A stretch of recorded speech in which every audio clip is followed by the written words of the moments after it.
Et bonsoir à toutes et à tous et bienvenue pour ce 100e live sur la chaîne Barbatronic avec voilà, encore mon stream deck qui fait de mon stream deck do it yourself qui merdouille un peu. J'espère que vous allez bien, que vous avez passé une agréable semaine. On se retrouve du coup pour faire un tout petit récap, tout petit, je sais pas, on verra bien, mais un petit récap avant de démarrer le live de la 100e. Si vous m'avez suivi la semaine dernière, où vous avez vu le récap du live et la rediffusion du live de la semaine dernière sur la chaîne YouTube, vous savez qu'on va passer en revue vos projets, en fait, les projets que vous avez proposés dans le Discord.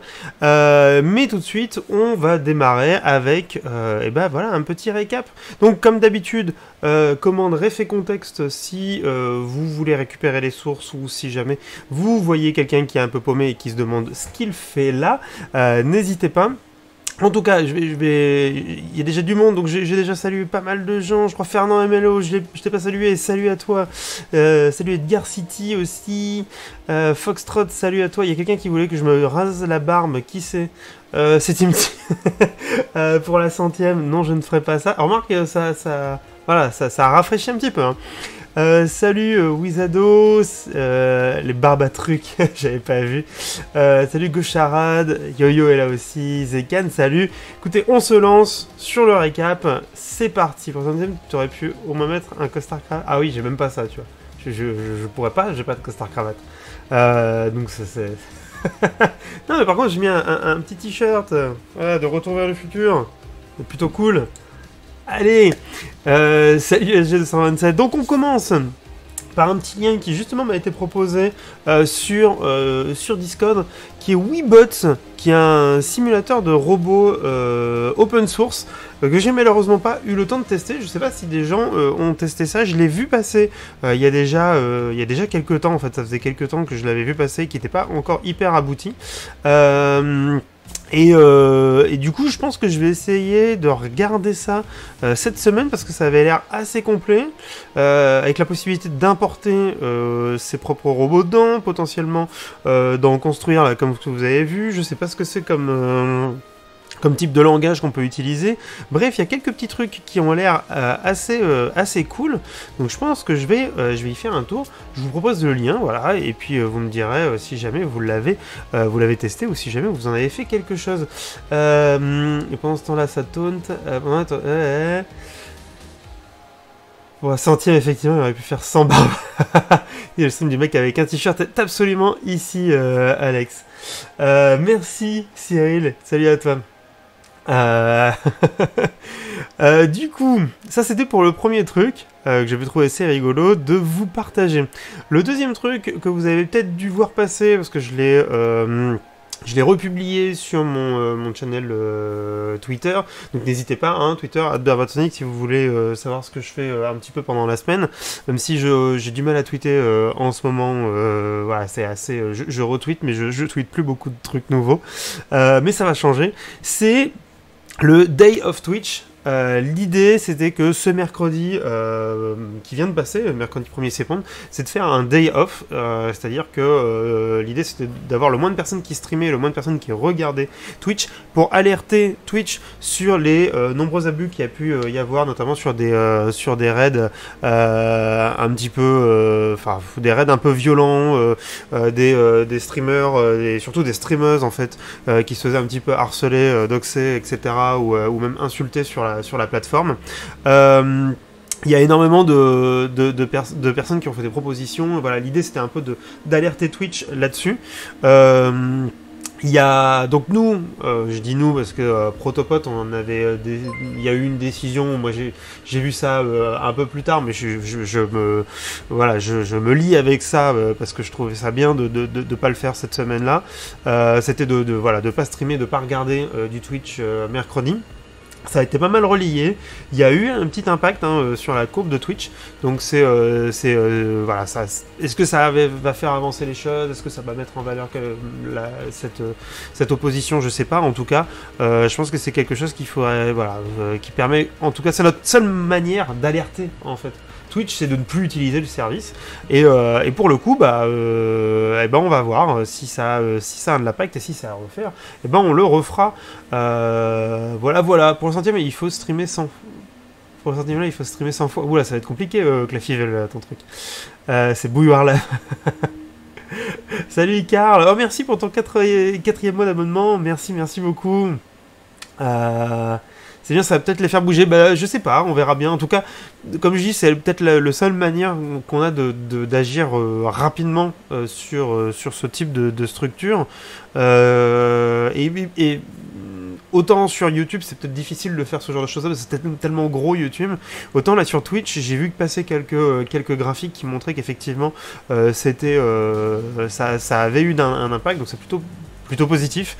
Maintenant, il faut voir si c'est entendu et si jamais ça génère quelque chose chez eux. Salut Hardman. Salut Neteagle 2K.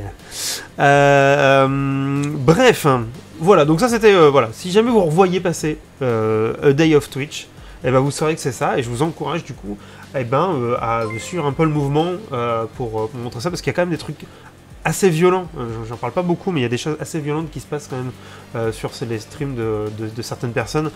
C'est très triste parce que c'est, enfin, on est vraiment sur de l'insulte, du harcèlement, etc.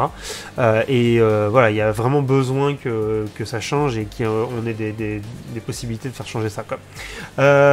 Salut Guillaume 9433, salut Drazul. Donc voilà, alors le dernier lien du récap. C'est Historycode qui m'a envoyé ça sur le Discord aussi. Alors, je l'ai mis là parce que ça m'a fait beaucoup rire. Il a posté une photo du t-shirt Barba. J'avais l'impression que c'était un drapeau. Je lui dis, on dirait un drapeau. Et je sais pas comment il a fait, mais il a trouvé un simulateur de drapeau. Un simulateur de drapeau. Je ne savais pas que ça existait. Je trouve ça incroyable. Donc voilà, vous avez le lien. Il y a plein de trucs, hein. Regardez, on peut enlever le vent. Voilà, comme ça, il est juste... il tombe juste. Voilà, on va remettre le vent. Il y a plein d'options, hein. Orientation, type de position. Oh, on peut contrôler le vent. Incroyable. Incroyable. Scénario classique. Blue Sky. Est-ce qu'on peut mettre le fond de Windows XP ? Night Sky with Clone, c'est n'importe quoi. On voit rien du tout. C'est n'importe quoi. Voilà, je vous le donne. Faites-en ce que vous voulez. Je sais pas comment faire, moi. C'est juste incroyable. Et il y a possibilité en plus de l'embed. C'est génial. C'est génial. Merci beaucoup, Wisto. C'est n'importe quoi. Présiboté de Barbarland. Mais non, mais c'est vraiment n'importe quoi. Ce petit halo là, de lumière au-dessus, là, les raies là, c'est vraiment incroyable. Il ne reste plus qu'à acheter des hectares de terre pour faire la République des Barbus. Un site inutile, non indispensable. Exactement. Bref. Oh, il y a un temps, il y a un GitHub en fait. Allons voir ça. J'ai fait ça juste vite fait. Allons voir ce truc. Attends, c'est sur GitHub.io, mais on peut... Je veux juste avoir le... Alors, attends, du coup, ça veut dire qu'il y a des... il y a un lien, il y a un truc. Est-ce qu'on peut avoir le lien de cette... vers le GitHub de ce monsieur? Oh, putain, ça rame. C'est un truc de fou. Pourquoi on peut pas... Il s'appelle... Crickenoid. Attendez, on va essayer d'aller voir ça sur... Bon, allez, hop. Ah, c'est bizarre, le truc qu'il a enregistré. We cannot find... Ah, mais pourquoi on peut pas... Bon, c'est pas grave, tant pis. Si quelqu'un me trouve le repo de ce truc-là, je trouve ça génial. Ou une plateforme pétrolière. Exactement. Ça... La plateforme pétrolière, c'est un peu un sujet d'actualité en plus. Bref, voilà. Donc pas grand-chose de plus sur le récap. Je sais pas si certains suivent aussi sur Twitter. Il y a eu un petit peu de trucs assez chiants là, sur Tipeee. Et notamment avec y penser, je me suis demandé si j'allais revenir dessus. Je me suis dit que c'était pas forcément très intéressant. Enfin, si, c'est important, mais j'ai pas forcément toutes les clés de savoir ce qui a vraiment pu se passer. Donc voilà, donc il y a beaucoup de créateurs qui ont suite comment dire, au retour des cofondateurs de Tipeee sont passés sur d'autres plateformes. Il y a YPensé qui a pris parti, mais a priori, comme sa boîte de prod est actionnaire de Tipeee, enfin bref, c'est un gros merdier.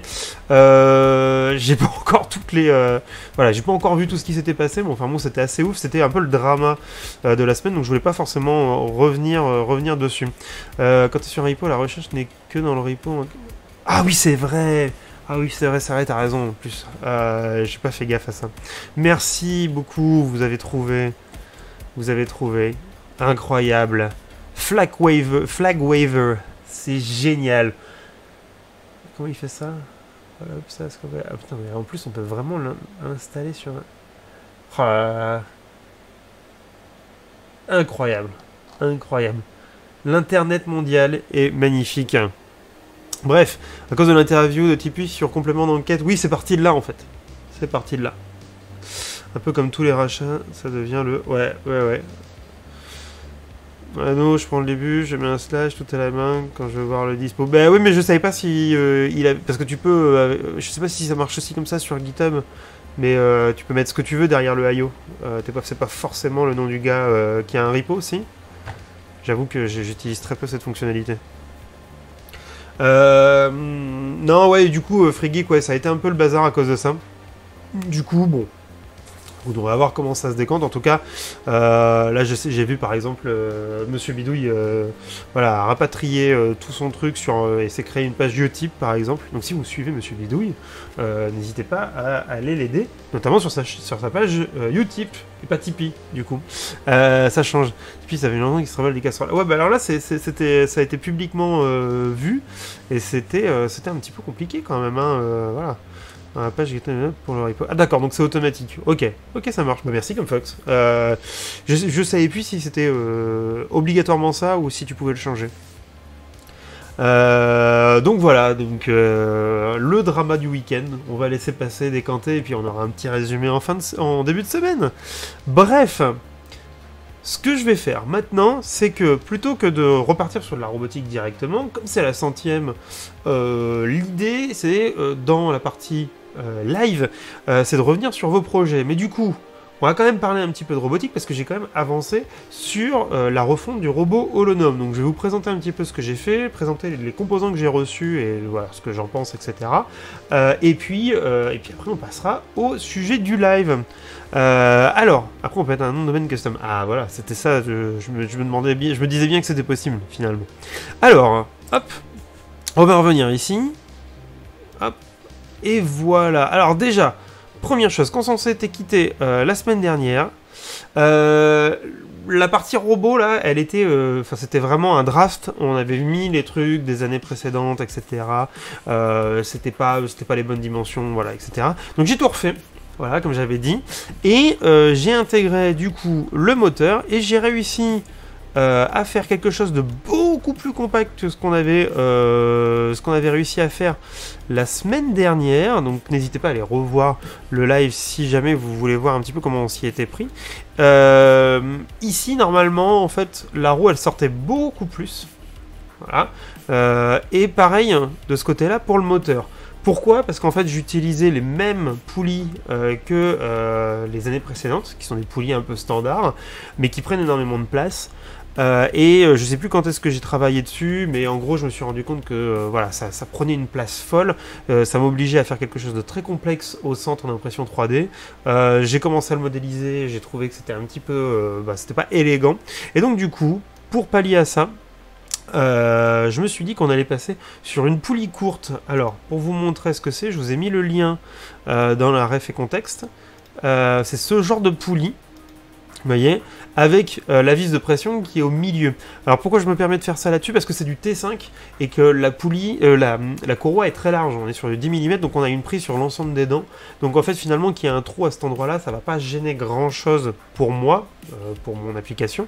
Et donc du coup ça m'enlève l'ergot qui est au bout et qui prend énormément de place. Et en faisant ça, en dégageant ça et en optimisant un petit peu le design, je me retrouve avec un design très très fin en fait, parce que je n'ai plus qu'une plaque à mettre ici, donc ça simplifie quand même énormément mon design. J'ai une plaque d'un côté, une plaque de l'autre, la roue prise en sandwich, et on est parti. Il y a juste que maintenant, ma roue, que j'ai du coup complètement refaite également, est un petit peu décalée par rapport à ce qu'on avait les années précédentes, mais finalement, voilà, il y a juste 8 mm, je crois, entre là et là, qui viennent se rajouter par rapport à ce qu'on avait avant. Donc, j'en suis bien sorti, je trouve. C'est beaucoup plus élégant que ce qu'on avait pensé la semaine dernière, comme quoi le fait d'y repenser, ça permet quand même de revenir sur ses idées et se reposer les bonnes questions. Et si je... Voilà, on va enlever tout ça. Et du coup, j'ai fait aussi le support du moteur en conséquence, avec du coup une ouverture ici, parce que sinon, voilà, la courroie, elle frottait contre la pièce. Donc voilà, je sais pas si ça va rester exactement comme ça, mais du coup, je peux fixer mon moteur avec cette plaque, ces deux plaques en fait, d'acrylique, et je vais pouvoir régler la tension de courroie en ajustant sur les rails. Donc ça c'est plutôt pas mal, et ça simplifie, je vous le dis, grandement l'assemblage, parce que l'assemblage du robot de l'année dernière, il était un peu coton. Voilà, du coup, pour cette avancée, j'ai commencé aussi à regarder pour ce que je vous avais dit, l'actionneur linéaire. Merci Lunar Hounds Twitch, bienvenue à toi. L'actionneur linéaire, mais pour l'instant, je suis pas du tout satisfait de la solution que j'ai trouvée, donc pareil, je vais attendre un petit peu d'avancer sur d'autres choses, j'y reviendrai peut-être à un moment, mais voilà, c'était pas, je suis pas hyper satisfait. Le positionnement en écart des trois, c'est définitif, j'ai pas peur que ça bascule. Je suis en 3 points d'appui avec quasiment 700 grammes sur chaque à vide, donc juste là, il y a 700 grammes de chaque côté. Donc non, le basculement, j'y crois peu. Faudrait vraiment que l'élément qu'on va manipuler cette année... Oh, merci Free4 France, merci pour ton 7e mois, et bienvenue à toi. Et allez suivre Free4 France aussi sur sa chaîne. Non, ce qui serait dangereux, c'est par exemple si voilà, je prends le robot comme ça, j'ai un bras qui vient ici avec un élément de jeu qui ferait, j'en sais rien moi, 2 kilos. Alors, je sais pas ce que ça va être les éléments de jeu cette année, mais globalement, je pense pas qu'ils feront 2 kilos ou voire plus. Donc, il y a quand même très peu de chances pour que ça bascule. Donc voilà pourquoi non là ça me fait pas trop peur. Merci Toast3, bienvenue à toi. Ouais, franchement ça serait vraiment ballot quoi, ça serait vraiment ballot si ça arrive. Mais du coup moi non, cette partie là j'y crois pas trop. J'attends un peu de voir ce qu'on va avoir comme élément de jeu, et puis ce sera peut-être la 3e année où je me dis allez, on fait un actionneur linéaire, et puis ensuite quand je vais réfléchir aux actions, je vais faire ah ouais en fait on s'en fout, on n'a pas besoin de ça. Chaque année ça me fait ça, et bon on verra bien quoi. Tu as cette place pour les vis, pour les écrous vis de la plaque moteur sur les beams plus outillage de serrage. Tu veux dire comme ça, dans ce sens-là? Oui. Alors après, ce qu'on va faire à cet endroit-là, c'est que déjà rondelle, hein, important, et puis écrou nil stop. Donc à partir du moment où les vis sont passées avec les écrous, etc., on pourra finir à la clé. Voilà, donc même si l'outil passait pas ou passait mal, on pourrait utiliser une clé de serrage sur le côté, et ce serait nickel. Il n'y aurait pas trop de problème. Donc non, je m'en fais pas. Même à des endroits un petit peu à la con comme ça, on arrive toujours avec les Mecha-Beam, c'est du 3, hein, donc on arrive toujours à passer. Honnêtement, c'est assez tolérant de ce côté-là. Et c'est ça que je trouve bien dans ce système-là. Aussi, du coup, j'ai reçu quelques commandes. Et je voulais vous montrer parce que c'est plutôt cool. Il y a aussi un truc sur lequel voilà, je suis un peu déçu parce que je l'ai commandé, mais pas forcément pour ce projet-là. Et bon, je vais vous expliquer. Mais voilà, je vais juste vous présenter ça, et puis après on partira sur le début du live. Alors je vais passer sur hop, la partie atelier. Tourner l'écran. Voilà. Alors, deux choses. Oui, je vous ai pas menti, j'ai vraiment bossé dessus. Alors, ça, on n'en a pas besoin. J'ai reçu un petit écran TFT couleur. C'est quoi? C'est du 600? Non, c'est du combien? 480 par 320. Voilà. L'idée, en fait, avec cet écran, c'était de remplacer l'écran qui est ici, qui est un écran monochrome à 120, qui était un peu gros, que j'avais du mal à intégrer.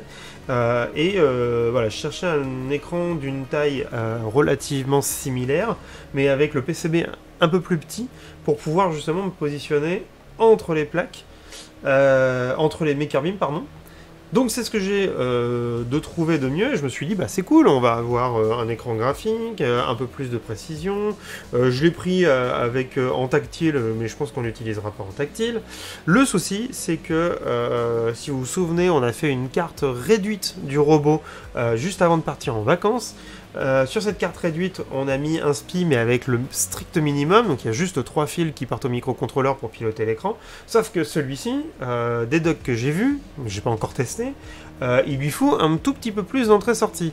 Et moi, ça m'embête un peu, parce que les entrées-sorties, j'en ai pas beaucoup sur mes cartes, et je voulais quand même limiter. Donc, gagner un petit peu de place en sacrifiant 3 entrées-sorties de mon microcontrôleur, ça me fait un peu mal. Si vous voulez mon avis.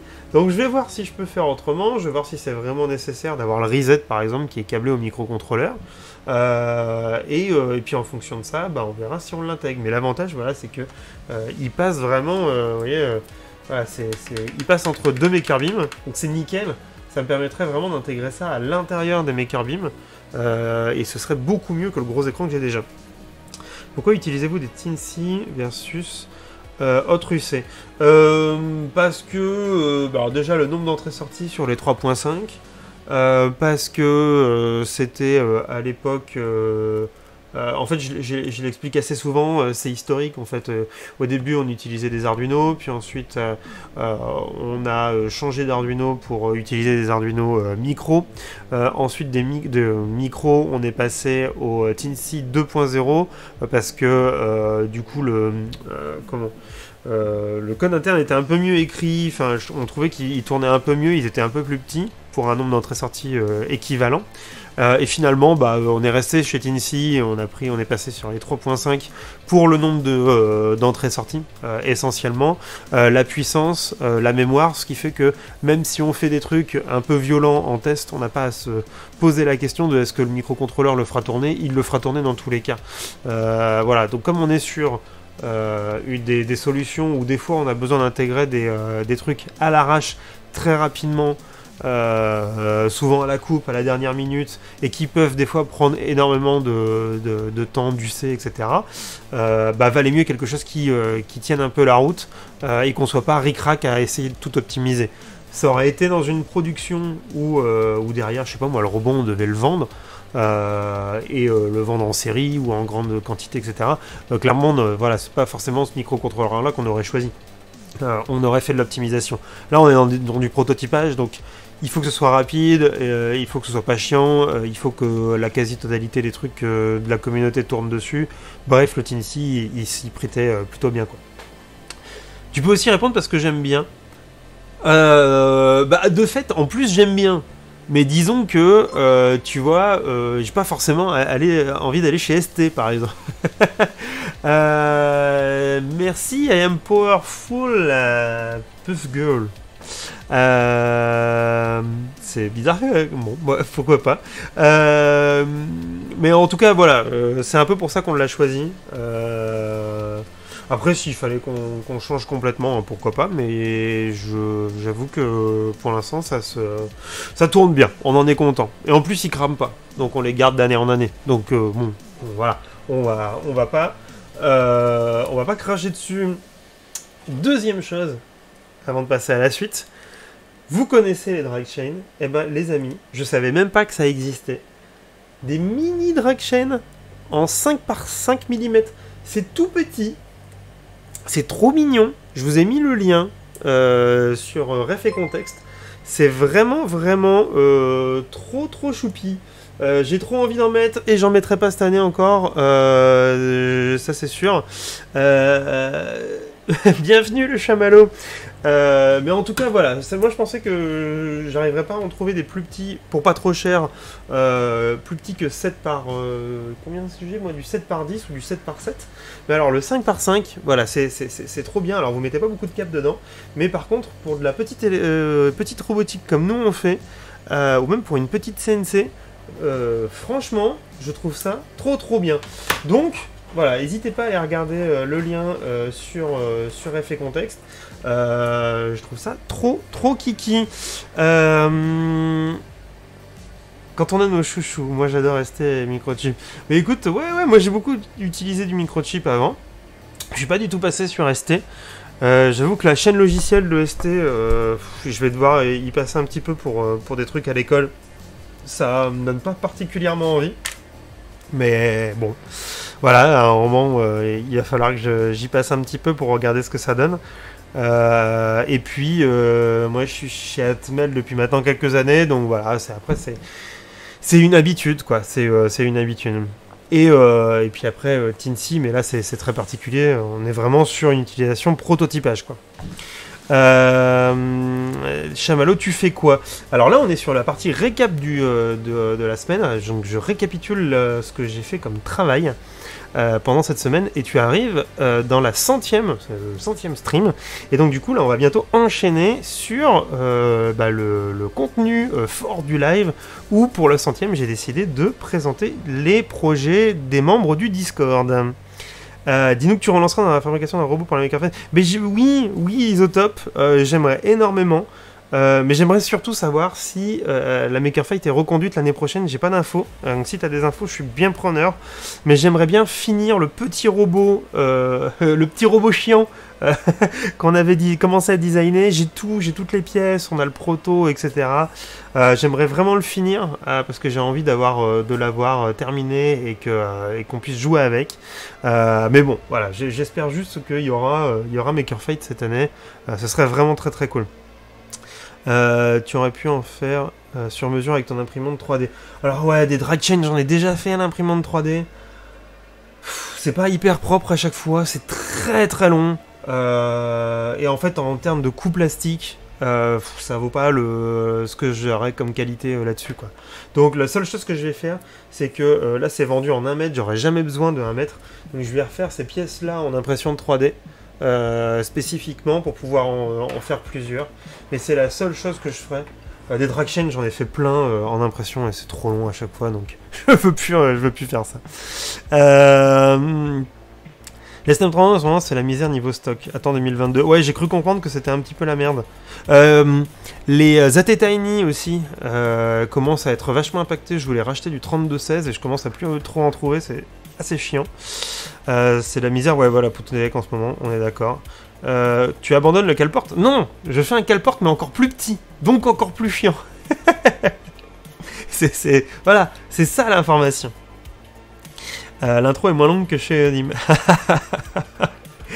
Ouais, il fait des intros très longues. Hein. Moins de blabla. D'après leur site web printemps 2022. Oh là. Ouais, non, ça va être vraiment très compliqué. Il faudra découper des tolls au plasma pour le robot Makerfight. Il faudra fournir la tolle. Ah oui, bah écoute, peut-être j'y vais. Non, puis en plus, j'avais envie de refaire un peu de soudure à la maison. Donc je voulais reprendre le principe global qu'on pris les années précédentes, mais souder des tubes, mais des tubes beaucoup plus petits que ce qu'on avait fait les années précédentes. Donc voilà, il passait un peu plus de temps parce qu'à chaque fois j'étais un petit peu trop violent avec le châssis. Donc voilà, mais j'espère cette année qu'on refera du robot de combat. Et puis, ou peut-être je le ferai juste pour mon plaisir, voilà. Comme diraient les étudiants avec qui je bossais dessus, on fera un combat sur le parking du coin, et puis voilà, ce sera bien. Bref, voilà, donc je pense qu'on arrive à la fin de ce récap. Ce que je vous propose, du coup, c'est de couper là pour le récap. On se retrouve dans quelques secondes pour la suite du live avec la présentation des projets des membres. N'hésitez pas, si vous êtes en rediffusion, etc., à me suivre sur les réseaux. Et on se retrouve tout de suite. Ciao!